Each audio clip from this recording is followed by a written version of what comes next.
अगर वो बढ़ रहा है तो आपको वो वल्नरेबल बना रहा है बहुत सारी बीमारियों के लिए। वो क्या क्या हो सकती हैं? हाई ब्लड प्रेशर खराब करता है आपके हार्ट को, हाई ब्लड प्रेशर खराब करता है आपकी किडनीज को, आपकी आंखों को और आपके ब्रेन को। ब्रेन स्ट्रोक के चांसेस बढ़ते हैं, हार्ट अटैक के चांसेस बढ़ते हैं, हार्ट फेलियर के चांसेस बढ़ते हैं और किडनी फेलियर के चांसेस बढ़ते हैं। And there a lot of things which contribute to this जो हम देख रहे हैं। Number one contribution I think sir stress का है। इतना स्ट्रेसफुल एनवायरनमेंट बन चुका है और लाइफस्टाइल इतना ख़राब हो गया है, हैबिट्स बहुत ख़राब हैं and this very let's focus to all of this. Welcome again to another edition of Medanta Heartbeats. I am your anchor, Dr. Rajneesh Kapoor, Chairman Interventional Cardiology at Medanta. तो हमने ये एपिसोड स्टार्ट किए थे, उसका एक motive था लोगों में जागरूकता फैलाना और कैसे हम आम जनता में वेलनेस क्रिएट कर पाएँ। इतना जागरूक करें भी उनको बीमारी की चपेट में वो लोग नहीं आए। हार्ट डिजीज़ बहुत अपराइज पे है, बहुत तेज़ गति से बढ़ रही है। सिर्फ हार्ट डिजीज़ में हार्ट अटैक नहीं आते, उसमें आता है हाई ब्लड प्रेशर, जो कहीं ना कहीं अपने हार्ट को ख़राब करता है। अगर लॉन्ग रन में कोई भी इंडिविजुअल हाई ब्लड प्रेशर से पीड़ित है, उसको ज़्यादा ड्यूरेशन के बाद हार्ट की और प्रॉब्लम्स आ सकती हैं, हार्ट का फंक्शन गिर सकता है, हार्ट फेलियर हो सकता है और इवन हार्ट अटैक के लिए भी वो प्री डिस्पोज्ड है। तो इसी बात पे आज दोबारा चर्चा करेंगे। हम पहले भी इस टॉपिक को ले चुके हैं, बट हमें बहुत सारे ऑडियंस से रिक्वेस्ट मिले कि इसको एक बार फिर से हम डिस्कस करें। तो इसके लिए हमारे साथ डॉक्टर प्रभात आर्या हैं, जो फिजिशियन कार्डियोलॉजिस्ट हैं फरीदाबाद और पलवल एरिया में इनका अपना हॉस्पिटल है। वहाँ पे ये अच्छी सेवाएं देते हैं और ग्राउंड लेवल से जुड़े हुए हैं, ताकि जो आसपास की जनता है वहाँ, उनको जो भी हार्ट डिजीज़ प्रॉब्लम्स होती हैं या दूसरी प्रॉब्लम्स भी हैं, उनको अपने हॉस्पिटल में ये ठीक करते हैं। Welcome doctor Prabhat. It's good that we are having him. तो we start our discussion. Doctor Prabhat, हम लोगों को पता है, हम लोग अक्सर अपनी ओपीडीज में देखते हैं, जो पेशेंट आजकल ओपीडीज में आते हैं, पहले ये माना जाता था जो हाई ब्लड प्रेशर है वो 60 साल के एज के बियॉन्ड आता है, बट आजकल यंग पेशेंट्स भी बहुत हाई ब्लड प्रेशर से पीड़ित आते हैं, जिनका बीपी 170, 180, 110, 170 बाय 100 और 170 बाय 110, ये आम ही मिलते हैं ये वैल्यूज। तो क्या क्या रीज़न है? I think let's put a highlight on this for our audience. तो सर जैसा कि आपने कहा, दिस इज़ वेरी ट्रू। जो चीज़ पहले ओल्ड एज में होती थी वो अब हमें बहुत यंग इंडिविजुअल्स में मिलने लगी and it's become very common. बहुत सारे यंग लोगों में, in fact what we are seeing now is 20s में लोगों को हाई ब्लड प्रेशर की प्रॉब्लम हो रही है and we have multiple cases जो 170, 180 सिस्टोलिक ब्लड प्रेशर्स लेके आ रहे हैं। इनफैक्ट कुछ लोग 200 प्लस लेके आ रहे हैं। इसी वजह से स्ट्रोक्स का भी इंसिडेंस काफ़ी बढ़ गया है सर यंग इंडिविजुअल्स में, और हार्ट पेशेंट्स तो बढ़ते ही जा रहे हैं। That is a very common thing and there a lot of things which contribute to this जो हम देख रहे हैं। Number one contribution I think sir stress का है। इतना स्ट्रेसफुल एनवायरनमेंट बन चुका है और लाइफस्टाइल इतना ख़राब हो गया है, हैबिट्स बहुत ख़राब हैं and this very let's focus to all of this. So as Dr. Prabhat clearly mentioned, there are two main reasons why more and more population is vulnerable for high blood pressure now: stress and a bad lifestyle.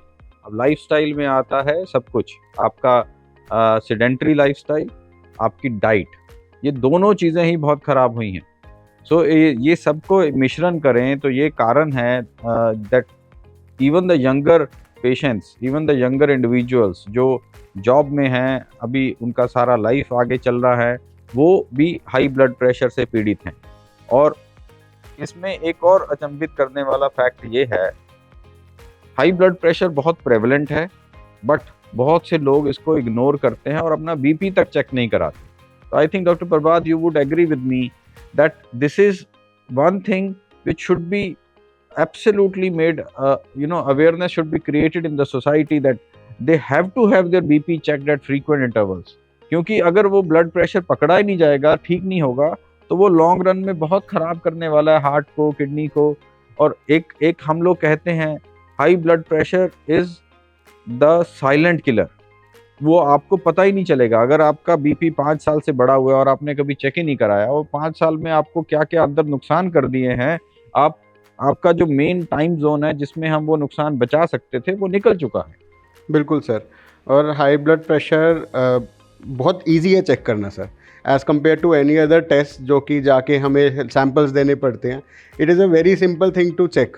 आप कहीं पे भी locally check करा सकते हैं। You can buy machines which are very cheap today and have a reading done at your home, और this should be done very regularly by every. Absolutely. So one awareness tip which we would like to extend to our audience is, अपना कोई भी आपका age group हो, 25 साल 30 साल, अपना BP आपका बीपी अगर ठीक रहता है, पहले कोई हिस्ट्री नहीं है तो बीपी चेक कराएं। अगर वो ठीक है तो मान लिया आप 3-4 महीने में एक बार चेक कराएं। बट अगर आपको बीपी रीडिंग्स ज़्यादा मिलती हैं, अब बीपी रीडिंग ज़्यादा क्या है मैं उस पर भी आता हूँ, बट आपकी बीपी रीडिंग्स ज़्यादा मिलती हैं तो आप फ्रीक्वेंटली उसको ज़्यादा फ्रीक्वेंटली चेक कराएं और ये देखते रहें क्या वो नॉर्मल लेवल के नीचे है या वो बढ़ रहा है। अगर वो बढ़ रहा है तो आपको वो वल्नरेबल बना रहा है बहुत सारी बीमारियों के लिए।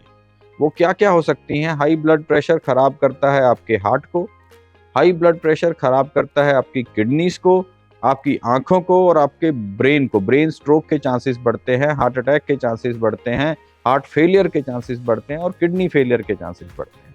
तो नेक्स्ट क्वेश्चन और नेक्स्ट एक जो हम लोगों को बताएं क्या रीडिंग हो जिसके ऊपर उनको बहुत केयरफुल रहना चाहिए और अपना ट्रीटमेंट के लिए सोचना चाहिए।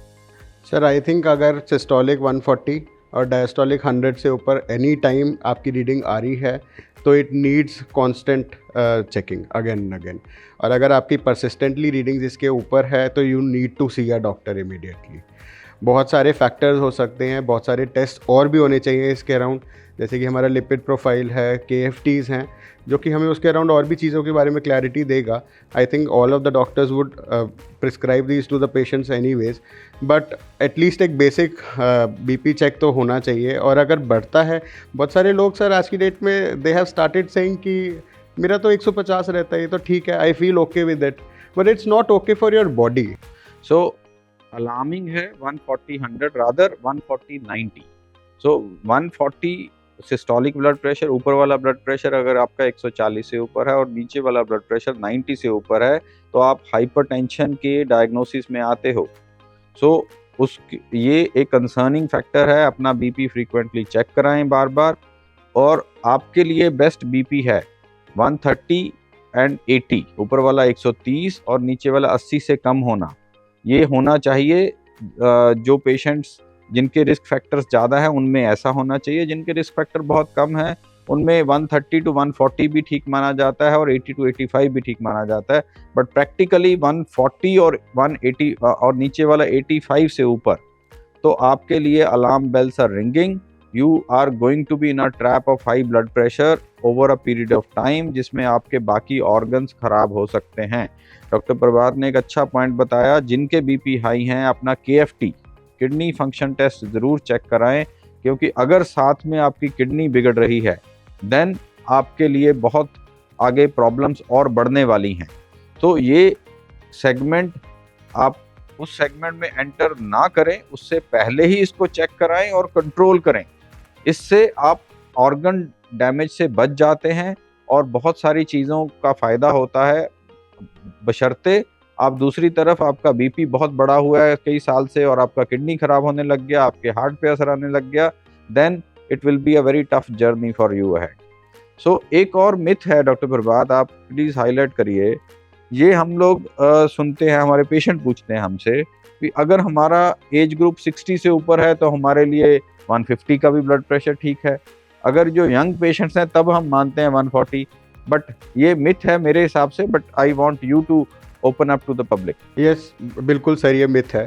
जैसा कि आपने बताया 140/90 से अगर ऊपर BP है तो no matter what age group you are in, आपको ऑर्गन डैमेज हो रहा है। तो for young individuals and for old individuals, for both of them it is the same. In fact old लोग तो ज़्यादा रिस्क में है because of their age, endothelial damage हो चुका होता है उनका, और भी चीज़ें हो चुकी होती हैं बॉडी में, तो उनको तो और भी ज़्यादा it is important to have a good control over their blood pressure. So please remember this statement, irrespective of your age, if your BP is more than 140, upper one, and 90 lower one, you are hypertensive. You need to have a caution, need to have a control on this. अब अगला highlight मैं doctor प्रभात से चाहता हूँ, ये बताएं audience को, अगर किसी का बीपी यंग पर्सन का ज़्यादा मिलता है तो क्या वो स्ट्रेट वे दवा शुरू करे या कुछ समय हम लाइफस्टाइल के लिए दें उसको 3-4 महीने, ताकि वो देखे अगर उससे कंट्रोल हो जाए? Nothing like it sir, if what we practice usually is, अगर बीपी बहुत ही ज़्यादा चल रहा है तो definitely we have to start with the drugs. But अगर बिल्कुल आप बॉर्डर लाइन पे हो, 140 100 पे हैं, 150 100 पे हैं, तो lifestyle modification can be given a shot definitely. But then again बहुत लोग लाइफस्टाइल मॉडिफिकेशन के चलते इग्नोरेंस पे आ जाते हैं, तो that becomes a huge problem for us. That is a huge challenge. बिल्कुल. So what he means is, अगर किसी का ब्लड प्रेशर 200 नोटिस होता है सिस्टोलिक और नीचे वाला 120, so that is accelerated hypertension and we need to start the therapy and we need to start the pills to that patient ताकि उसका बीपी दवाओं से हम ठीक करें. किसी यंग पर्सन का बीपी 150 है और 85 है, उस इंडिविजुअल को हम लोग ये एडवाइस कर सकते हैं वो 3 महीने के लिए एक अच्छा लाइफस्टाइल मॉडिफिकेशन अपनाए, जिसमें डेली वॉकिंग हो, पूरा खाने का कंट्रोल हो, सॉल्ट का रिडक्शन करना है, स्पाइसी फूड को कम करना है, जंक फूड का रिस्ट्रिक्शन करना है, और तला हुआ और क्रीमी स्टफ को भी रिस्ट्रिक्ट करना है. इन सब फूड आइटम्स को मॉडिफाई करने पे और अपना डेली वॉकिंग करने पे, ये सब करते हुए 3 महीना बाद अपना बीपी मॉनिटर करें. If that guy is able to control his blood pressure with all these modification changes, very good, then no pill is required. But if that person continues to have high BP despite everything, then that person should have pills. Dr. Prabhat, एक और चीज, let's emphasize on the fact that लोग सोचते हैं भी एक बार BP का दवा शुरू हो जाएगा तो उनको जिंदगी भर लेना पड़ेगा. बहुत सारे लोग ये सोचकर दवा इनिशिएट नहीं करते. तो इसमें भी मैं चाहता हूँ, please put a light on this fact that this also is a myth, because हमारा एंड पॉइंट है बीपी कंट्रोल करना, चाहे वो लाइफस्टाइल से हो चाहे वो दवा से हो. तो सर, अगर हम मेडिसिन स्टार्ट भी कर रहे हैं इनिशियली, तो ऐसा नहीं है कि दवाइयाँ छोड़ी नहीं जा सकती. अगर वो बंदा अपने दवाइयाँ लेता है, एक पेशेंट, बहुत अच्छे से, ही कंट्रोल्स हिज लाइफस्टाइल, ही changes his lifestyle drastically. In fact बहुत बड़ा कंट्रीब्यूटर सर स्ट्रेस है आज की डेट में. स्ट्रेस की वजह से सिंपैथेटिक सिस्टम, हाइपोथैलेमो पिट्यूटरी एक्सिस बढ़ता है, आपके एड्रिनल, नॉरएड्रेनलिन और कॉर्टिसोल्स बढ़ते हैं. उसकी वजह से बीपी कॉन्स्टेंटली हाई रहता है. इसका एक इमीडिएट इफेक्ट भी है और एक लॉन्ग टर्म इफेक्ट भी है. पर हम पैरासिम्पैथेटिक सिस्टम को भी एक्टिवेट कर सकते हैं थ्रू ब्रीदिंग एक्टिविटीज़. तो अगर हम स्लो लॉन्ग डीप ब्रेथ्स लेते हैं, जो कि हमारा प्राणायाम वगैरह है sir, which is a very good thing, तो हम बीपी को कंट्रोल कर सकते हैं, स्ट्रेस कम करा जा सकता है. प्लस हम अपना खाने में, जैसे आपने बताया सर, जितना भी बाहर का जंक फूड है, it contains bad oils and lots of salt. Salt enhances the taste, तो they add a lot of salt to enhance your taste buds. तो उसकी वजह से आपका ब्लड प्रेशर शूट करता है. अगर हम वो, if we switch our food to only home cooked meals, whatever is cooked in the home is under our control, whatever oil we use at home is under our control, and we start doing exercises regularly, even a small walk of 45 minutes a day does a lot of work for this. बहुत बड़ा contribution बना सकता है वो. तो आप off the pills हो सकते हैं definitely, but you have to work for it. Doctor और पेशेंट को in sync काम करना पड़ेगा to achieve the target. The target is not to put you on pills, the target is to achieve a good blood pressure. Absolutely. So this is the proper right statement for everybody. Never feel shy to go after your lifestyle changes and if required start taking the pill. But ये बिल्कुल myth है कि आपका पिल बंद नहीं हो सकता. आप अच्छा लाइफस्टाइल अपनाएंगे, आपका ब्लड प्रेशर नीचे आ जाएगा. हम पिल्स को डिक्रीज करना शुरू करते हैं और बहुत से टाइम ये देखा गया है 6 महीना 1 साल के अंदर आपके पिल्स हट जाते हैं. But you have to continue with a good lifestyle. You can not continue with a bad lifestyle and keep on thinking कि हमारा पिल हट जाए. ऐसा नहीं हो सकता है. आपको एक अच्छा अब 20 साल से अभी कंपेयर करें तो the mega change which has happened in the society is our lifestyle and the stress levels. तो उसी वजह से ये बीमारियां ज़्यादा आ रही हैं, बीमारियों की चपेट में लोग ज़्यादा आ रहे हैं. हार्ट अटैक्स बढ़ रहे हैं, हार्ट फेलियर्स बढ़ रहे हैं, ब्रेन स्ट्रोक्स बढ़ रहे हैं, तो कहीं ना कहीं उसके पीछे एक छुपा हुआ कारण हाई ब्लड प्रेशर है, जिसके बारे में आज हमने चर्चा किया। ब्रॉड टर्म्स में हमने आपको डाइटरी मॉडिफिकेशंस भी बताए, सॉल्ट को कम करें, स्पाइसी फूड को कम करें, जंक फूड को कम करें, क्रीमी स्टफ़ को कम करें, पैटीज़, बर्गर्स, जो तला हुआ चीज़ है उसको कम करें। उसके बदले में बहुत अच्छा हेल्दी डाइट फूड भी अवेलेबल है जो हम लोग कम खाते हैं because of the taste factor. Salads ज़्यादा खाएं, फ्रूट्स ज़्यादा खाएं, नट्स ज़्यादा खाएं। Home cooked food doctor Prabhat ने बताया उसका ज़्यादा सेवन करें। बाहरी खाने में बहुत बड़े सारे स्पाइसेस और सॉल्ट को मिला के उसको टेस्टी बनाया जाता है ताकि लोग उसको ज़्यादा फॉलो करें, उससे बचें, होम कुक्ड फूड की तरफ आएँ और डेली अपना एक्सरसाइज व्यायाम करें, जिससे आप अपने ब्लड प्रेशर को बिल्कुल कंट्रोल में रख सकते हैं। And I can tell you one thing, if your BP is in control, if your sugar is in control, you simply add 15 years to your life. अगर आपका ब्लड प्रेशर ख़राब है, आपकी शुगर बढ़ने लगी है, तो अगर आपका सर्वाइवल 80 ईयर्स का होना था वो कम होकर 70 ईयर्स हो जाएगा। 10 साल का सीधा सीधा असर है। ये एक क्लियर जस्टिफिकेशन है that we need to look at our lifestyle, our diet, and improve that so that we remain healthy in our full lifespan. So this is an episode where we talked about high BP and how to actually escape from this trap of high BP and the bad lifestyle which adds onto disease. Thank you, Dr. Prabhat. Thank you for coming here and giving tips to our society.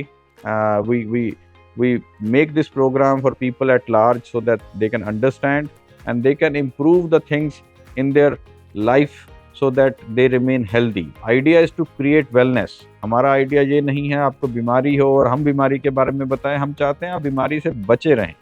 This is our motive and objective, and I think these short programs will go a long way in improving health of our society. Thank you. This is Dr. Rajneesh Kapoor. Until we meet again, I say goodbye from here. Thank you.